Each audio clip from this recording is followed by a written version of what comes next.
Nos albores do século VII, depois de me arrastar pelos lameiros nauseantes e de estar como que a sentir a morte pela segunda vez, pude ver ao longe que uma fagulha pequenina tremeluzia.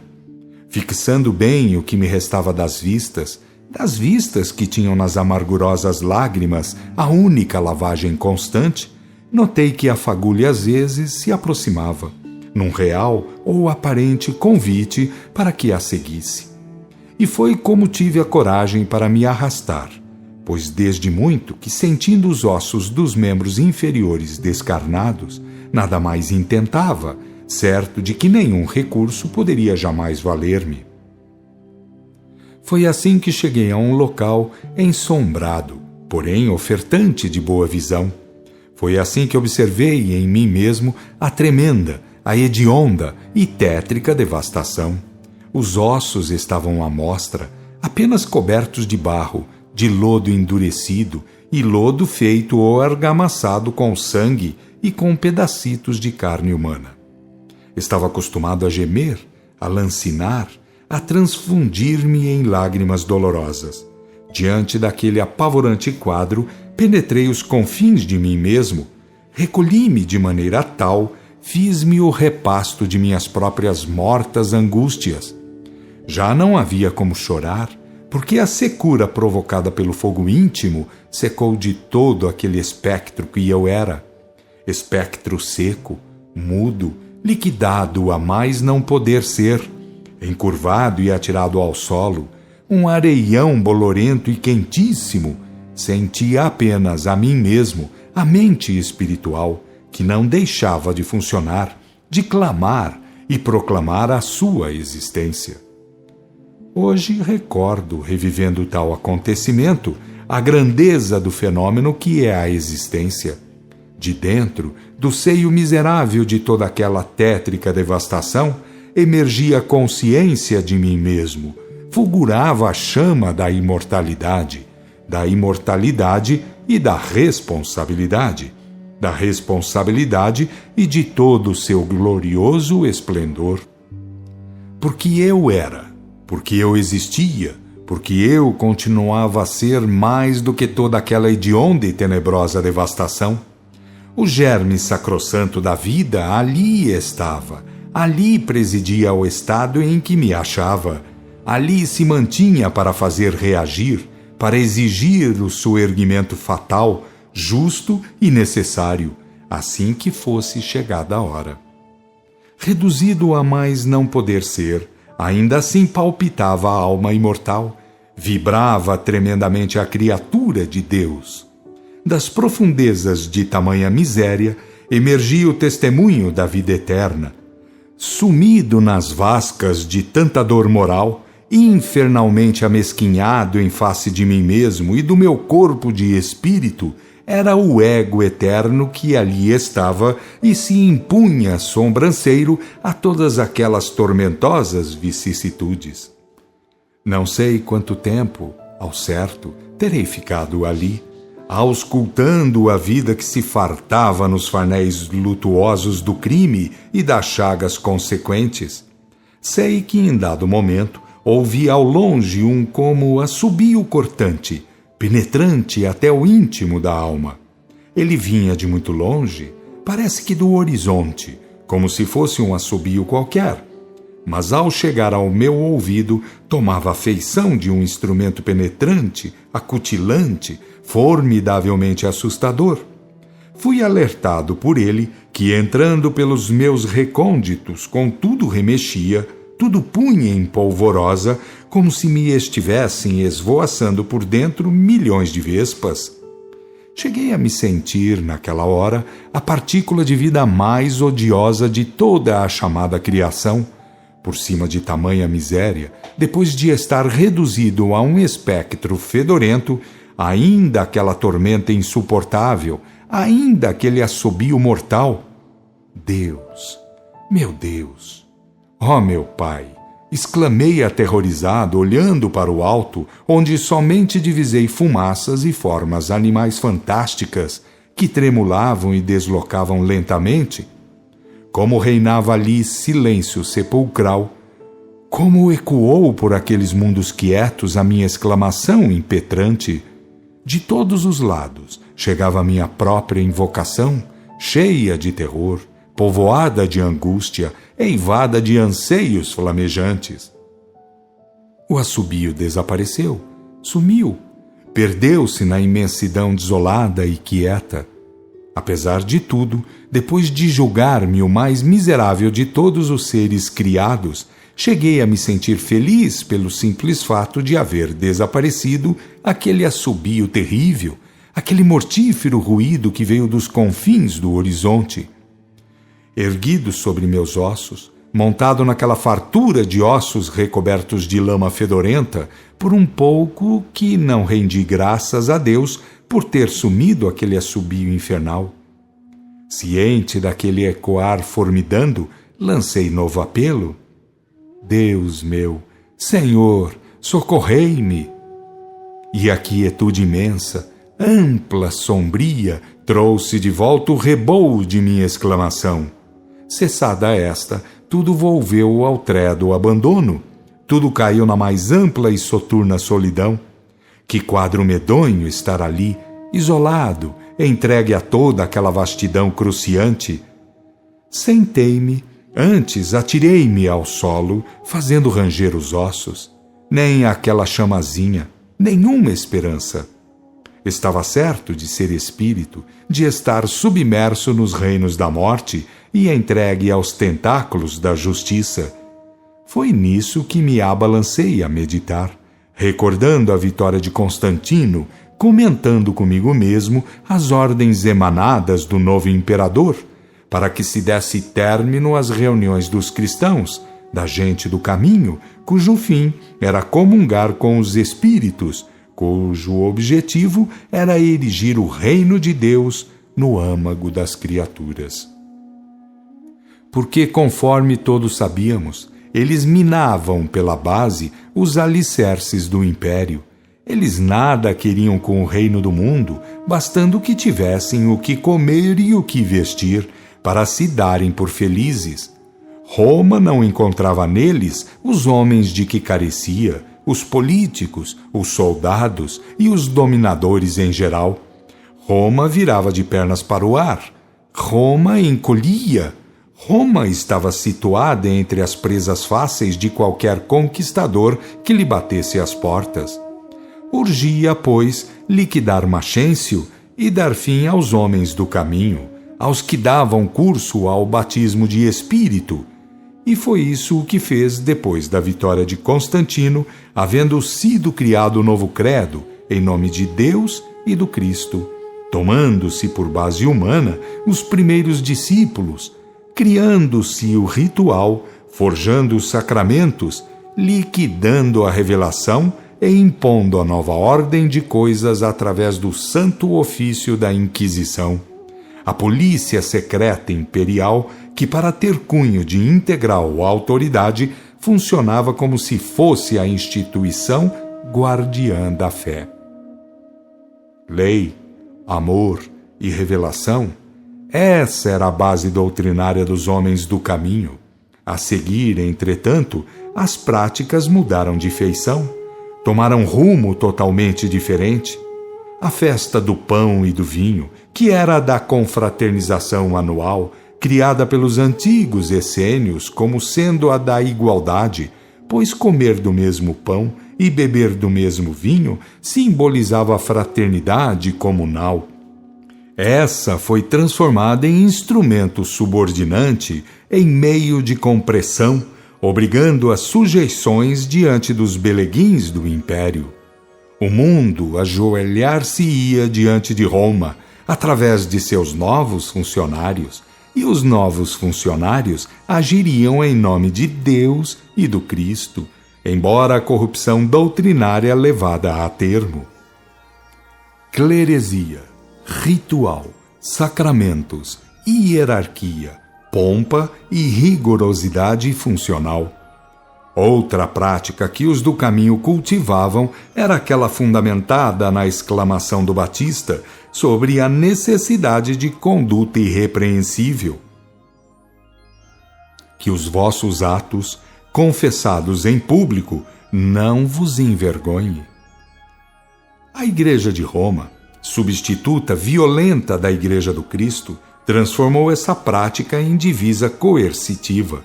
Criou a confissão auricular, outro meio de vasculhar a vida íntima dos indivíduos e de executar as mais prontas e violentas eliminações. Essa corrupção doutrinária converteu-se no curso dos tempos na maior fonte de crimes e de vergonhosas práticas. Até ao presente, coisas afrontosas passam-se mormente em relação ao sexo feminino, sujeito a perguntas realmente imorais, verdadeiramente escabrosas, ofertando margem a que homens recalcados de certas proibições e tarados de certas necessidades instintivas tenham campo para invadir aquela esfera de recato e de sentimentos que jamais deveriam estar assim franqueadas. Em minhas rememorações, vi-me nobre, terrivelmente cumulado de apreensões, esmagado pelo desmoronamento imperial, sujeito a perder todas as valias e prerrogativas. Revivi o chamado imperial para que me apresentasse e tomasse função entre a nova ordem religiosa. Devia ser autoridade, cumpria-me tomar posto na luta e na vitória, assumindo a seguir o comando da reforma doutrinária, reforma que teria por base a eliminação das comunicações e a ereção do clero a ser criado, com base na mais irrestrita proteção aos direitos do império. Que tudo se fizesse em nome de Deus e do Cristo, porém em benefício do império. Recordei os dias, o triunfo sobre Maxêncio e a fundação da Igreja Católica Apostólica Romana, em detrimento da Igreja viva de Jesus Cristo, edificada sobre a revelação, sobre o derrame de Espírito, o Pentecostes que jamais devia ter fim. E senti calafrios, revivendo os atos de perseguição, a caça aos do caminho, que preferiam morrer no circo, sob flechadas ou massacrados, antes que se converterem em traidores de Jesus, o crucificado. E como a ordem imperial devia ser cumprida a rigor, sabe Deus, ao certo, quantas mortes custou a fundação do catolicismo.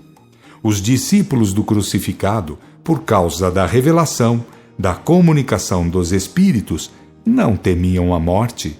Sabiam que eram imortais e que morrer pelo crucificado seria alcançar a maior glória, seria conseguir a coroa final, a libertação espiritual. Os dois poderes travaram luta de vida e morte.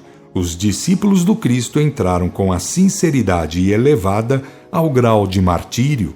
Os beleguins de Roma concorreram com a chacina feroz, com frenesi sanguinário, sonhando com o domínio do mundo, esquecidos de que a função da vida é entregar o homem imortal ao além-túmulo, onde o esperam a lei e a justiça. Dentro em pouco, salvo casos isolados, Roma e toda a volta do Mediterrâneo estavam conforme os desejos do império. Não havia quem desejasse cultivar os contatos mediúnicos, quem ousasse falar no batismo de espírito. Passada a refrega violenta, começaram a ser feitas as maquinações teóricas. Deram-se início à corrupção dos manuscritos. Surgiram então as interpolações e os desvios de sentido. O simples batismo de espírito sobre toda a carne, a abertura das portas iniciáticas, transformou-se em batismo de Espírito Santo, entre aspas. E este, como convinha ao império, que não podia admitir a comunicabilidade dos espíritos, porque estes ordenavam a que se observassem os exemplos do Cristo, aquilo que seria a morte do império. Este, o Espírito Santo, passaria a ser uma terça parte de Deus, coisa que estava longe de se comunicar. Assim terminou a Igreja do Cristo, edificada sobre a revelação, e assim começou a Era das Trevas, da idolatria e dos mercantilismos vergonhosos, acrescidos de sangueiras tremendas. atirado ao chão, curvado sob aquelas tremendas avalanches de tortura, considerei como teria passado para os reinos da morte. Em que tempo? Em que condições? Que coisas se estariam passando em Roma? Que destino teriam dado ao credo inventado pelos homens, em nome de Deus e do Cristo, para servir aos exclusivos interesses do império? Em que ano estaria vivendo? Quanto tempo ficaria entregue ao domínio da treva absoluta?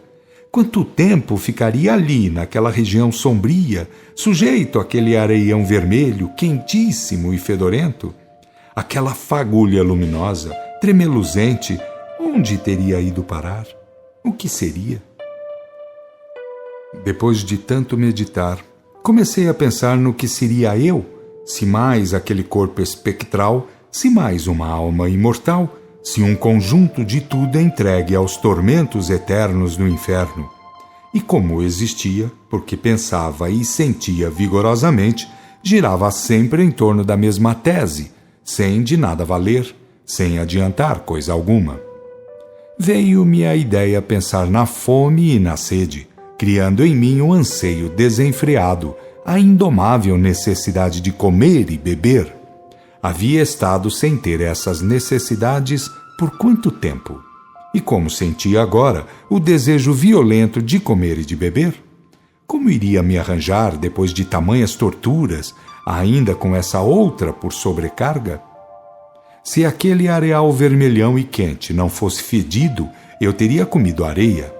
Água, entretanto, nem por sonho poderia cismar em encontrar. E foi assim, pensando, que criei em mim o maior, o campeão dos infernos. Eu todo me converti no medonho inferno que engendrei. Eu todo era fome e sede. Era desespero mortal, se é que tem cabimento considerar a morte nos âmbitos da imortalidade. O delírio foi subindo de intensidade, foi me alucinando, convertido em alguma coisa febril, desbragadamente febril. Atirei-me em correria sobre o areal escaldante. Não sei de onde veio a força, o poder, a vontade fantástica naquele momento. A ideia era de febre, de terror alucinante. Entretanto, eu corria, gritava, chamava, invocava o Criador e o Cristo. Não sei quanto terei andado, não sei se os dias ou os tempos que terei empregado naquela corrida macabra. Sei que vi, em dado momento, bem ao longe, qualquer coisa que se afigurou ser vegetação, árvores mirradas. Foi uma nova luta, outra alucinante corrida, a busca daquilo tudo. Eram mesmo arbustos mirrados, porém verdes, seivosos, para mim opíparos alimentos. Comi o quanto pude, sendo exato que o gosto acre me fez bem, deu-me sentido ao paladar e ânimo ao estado geral. Até os ossos dos membros inferiores que estavam de fora parece que tiveram sua cota de revigoramento. Lembrei-me de que andando mais, correndo mais, poderia chegar a melhor lugar. A natureza deveria prosseguir em melhora, avançaria no sentido de opulência de outras farturas. Foi então que subi um pouco, galguei uma elevação próxima, tendo vislumbrado ao longe campos verdes, árvores maiores, paragens férteis. Todavia, quando quis correr, não pude fazê-lo. Estava melhor, mas não podia correr como havia corrido até ali. Por quê? Não sabia, não tinha a menor ideia sobre aquele impedimento. Não estava pesado, não me sentia empanturrado, estava bem, estava num paraíso em vista do estado anterior, daquela febre de comida e de bebida que aqueles ramos mirrados haviam saciado fartamente. Fui caminhando vagarosamente, observando que tudo melhorava, e foi com alegria delirante que acariciei os primeiros tufos de erva, o capim verde que se esparramava pelo chão úmido e fresco, qual graça de Deus a se ofertar prodigiosamente. E dali em diante, apesar dos muitos percalços que tive que passar, tudo foram graças a Deus. Eu sei o quanto devemos respeitar a lei das intensidades. Ao diminuir a dor mais potente, aquela fraçãozinha diminuída representa uma dita celestial trazida pelos ares da misericórdia. Ao atingir outra pequena elevação, deparei ao longe com horizontes mais claros e convidativos. Andando mais, comendo aqui e ali ervas e ramos, fui sentindo que pruridos de paz emergiam de minhas entranhas esfogueadas e ressequidas. A claridade que ia aumentando, a cada lanço da caminhada, a cada dia que passava, trazia consigo alguma coisa de suave, de acariciante. O sentido de paz e de ventura era evidente, era patente. E ao ter pela frente outra visão do horizonte, vi que montanhas havia, não muito altas, e que manchas brancas a elas se apegavam. Pensei que fossem habitações, casas pequeninas, tendo acertado. Quando estive a centenas de metros da primeira casinhola, notei que uma mulher perambulava pelo quintal, mexendo em roupas, o que muito me chocou, pois eu não tinha a menor ideia do que fosse o mundo astral, cópia exata do mundo carnal e cópia que se desdobra em matizes variantes e incontáveis, desde o mais rude e sórdido até o mais deslumbrante e divino que se possa imaginar. Fui chegando e, como era de esperar, pensei estar na terra dos encarnados, julgando 1001 coisas de mim e do meu estado. Tantas pensei, tantas engendrei, que não tive coragem de falar com aquela mulher. Passei a olhar muito para mim mesmo, para meus ossos expostos, para o pasto dos infernos em que me fizera, e não pude chegar a conclusão alguma, porque tinha certeza de haver estado centenas de anos ou milhares de anos naquelas trevas absolutas. Como é que estava agora, frente a frente a um local, todo ele terrícola, diante de uma casa e nela estando uma mulher a cuidar de suas roupas? Onde estava eu, afinal de contas? Sentei-me debaixo de uma frondosa árvore, procurando atinar com a situação. E como tudo parecia e era mesmo denso ou material, tudo terrícola, absolutamente terrícola, fiquei sem saber nada a saber, vagando pelos ermos da quase estupidez. Tive o desejo de me julgar louco, varrido, porque só a loucura poderia admitir toda aquela tremenda alteração na ordem das coisas e da minha situação em geral.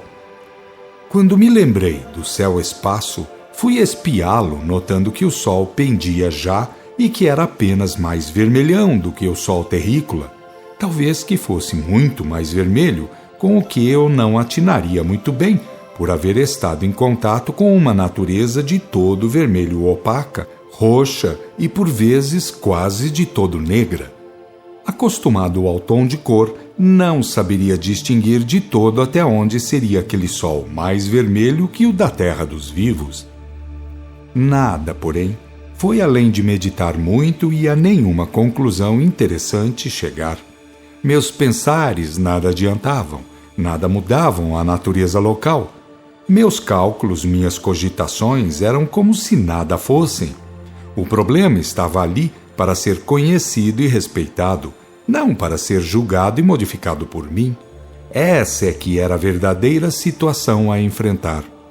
E foi pensando nisso que me dirigi à casinha encravada na encosta para falar à mulher que remexia suas roupas, que lidava em favor de suas obrigações terra a terra com as necessidades rudimentares e afetas à vida carnal. Temeroso de assustar, de horrorizar, detrás de um arbusto exclamei: "Ó Senhora, eu necessito de socorro, de amparo."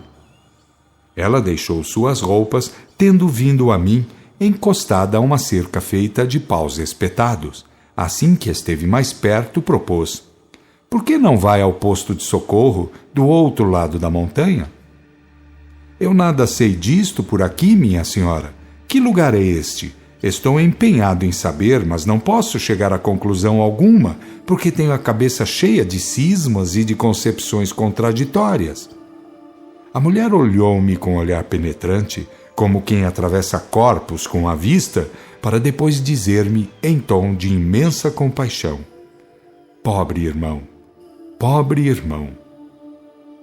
Pobre, de todo pobre, miserável, isso sim, repetia angustiado e envergonhadíssimo, ferido em minha vaidade. Encolheu os ombros como quem concorda com tudo, avisando: o Senhor, segundo me estão dizendo, tem 3 séculos de trevas nas costas. Deve ter feito coisas terríveis, deve ter sido grande inimigo da virtude. Estou mesmo no mundo espiritual? Já morri para a vida humana? Ela assentiu com a cabeça, balbuciando: de certo que está. Por que duvida? Não sente que há por aqui um sentido de paz e de amor que a vida carnal não pode oferecer, embutida que está na densidade material, densidade que retém as expansões naturais do espírito? Senhora, falei-lhe, eu nada disso entendo. Estou até sem carnes. A senhora teria medo de saber o que ocorre comigo? Acho tudo isto muito contraditório, muito sem coerência. A senhora tem estado a lavar roupas, não é isso? E por que lavar roupas se já morreu? Ela sorriu, um sorriso brando, pensativo, consultando-me. Continuamos vivos, não é verdade? A vida espiritual jamais termina e nestas regiões tudo acompanha o grau de adiantamento do espírito. O grau real e não o aparente, compreende? O que realmente é e não aquilo que poderíamos pensar que somos. Entende o Senhor? Porque uma coisa verdadeiramente somos, enquanto que podemos pensar de nós mesmos aquelas maravilhas que não somos. A morte situa as almas por suas respectivas valências vibratórias. Logo, de que adianta pensar em grandezas que não nos pertencem? Demais, meu Senhor, as verdadeiras grandezas, o verdadeiro valor é por natureza espiritual e ninguém consegue enganar a Deus. O Senhor deve saber isso, pois não? Enquanto eu estive meditando verdades dolorosas, sem responder, ela ordenou-me que esperasse, pois iria buscar um pano com que cobrir minha semi-nudez. Ao voltar, transpôs a cerca de paus espetados e entregou-me o pano alvo e grande como um lençol, dizendo: cubra-se, vá em busca do posto de socorro, é o que mandam dizer-lhe. Quem é que manda dizer, minha senhora? Os guardiões do deserto, aqueles que vigiam o areal solitário e triste por onde o senhor andou a fim de chegar aqui. Informei-a. Há pouco falou a senhora em haver por aqui um sentido de paz e de amor que eu, infelizmente, não sinto bem, ou não sei se o percebo em virtude de ter vindo de lugar tenebroso e de estar na situação em que me encontro, a pior que poderia imaginar. Agora, diz-me a senhora de guardiões, de gente que vigia o deserto árido, vermelhão e solitário por onde andei caminhando, correndo mesmo feito louco, movido não sei por que delírio incentivador. Pode me dizer, senhora, onde está essa gente? Gostaria de encontrar alguém que me fizesse companhia, que me pusesse a par de coisas que eu não posso compreender. Ela respondeu-me: em primeiro lugar, os guardiões são invisíveis ao Senhor, porque o Senhor é ainda muito culpado por ter sido um traidor de Jesus Cristo, de sua doutrina. Em segundo lugar, o Senhor está por isso mesmo embrutecido, impossibilitado de captar as melhores vibrações do ambiente, podendo, quando muito, beneficiar-se da claridade e das graças que a natureza por aqui oferece. E, em terceiro lugar, deve ir em busca do posto de socorro, que é o local justo para onde ir. Ali o Senhor encontrará todos os recursos, isto é, conforme os merecimentos. Não se esqueça desta realidade. O mundo espiritual tem de tudo, das trevas abismais aos altos planos de gloriosa luz e majestade, e cada qual recebe segundo os seus merecimentos. O Senhor, por exemplo, recebendo as carnes que lhe faltam, já se deve dar por muito feliz. Afinal, deve compreender, é do número dos que corromperam a excelsa doutrina que se estriba na lei, no amor e na revelação. É um grande criminoso.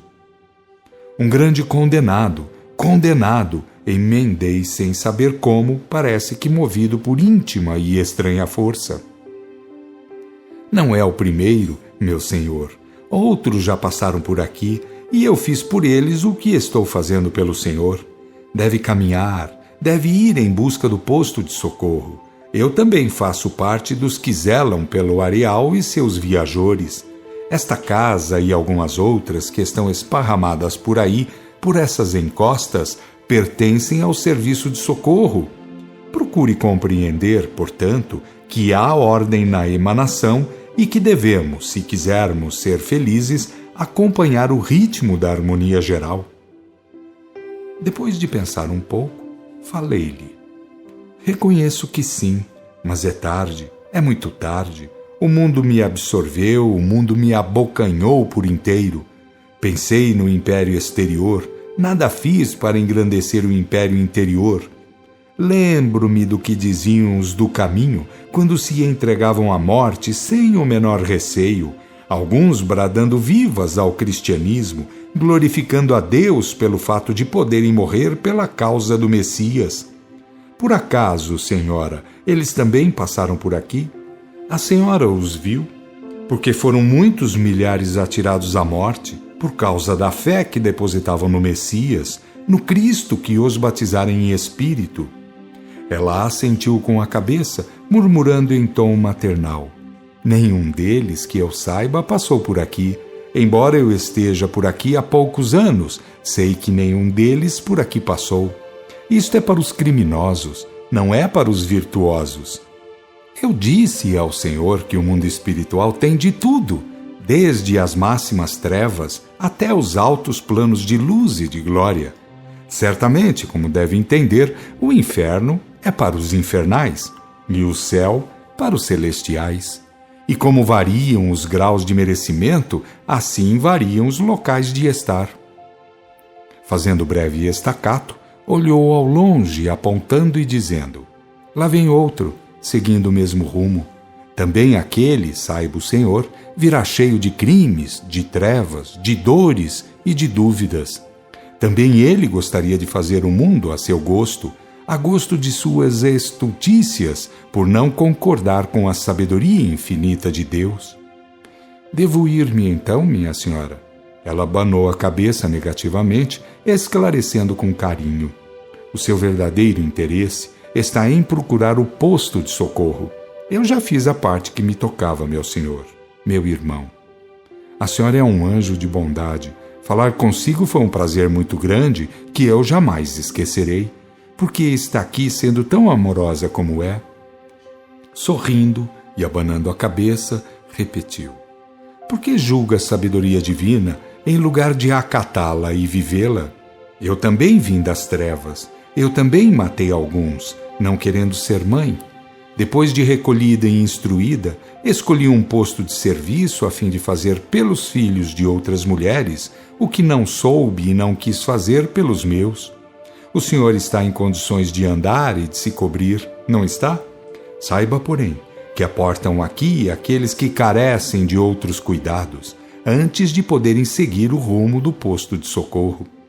Eu e mais 2 mulheres temos feito desta enfermagem um instrumento de redenção. Compreende? E se quer saber mais, saiba que meu esposo foi quem o fez atingir esta casa. Eu e ele erramos muito, mas ele veio primeiro e me amparou na hora certa. A seguir, vim ter aqui, onde ele já trabalhava desde muito tempo, e lhe asseguro que estimo bastante a minha função, pois de quando em quando sinto que cresce em mim a capacidade de penetrar nas leis e de auscultar melhormente as graças de Deus. Quando para cá vim, por exemplo, eu não enxergava ao longe, eu não conseguia divisar uma pessoa além daqueles primeiros outeiros. Agora, sendo necessário, posso ver até através dos montes mais distantes.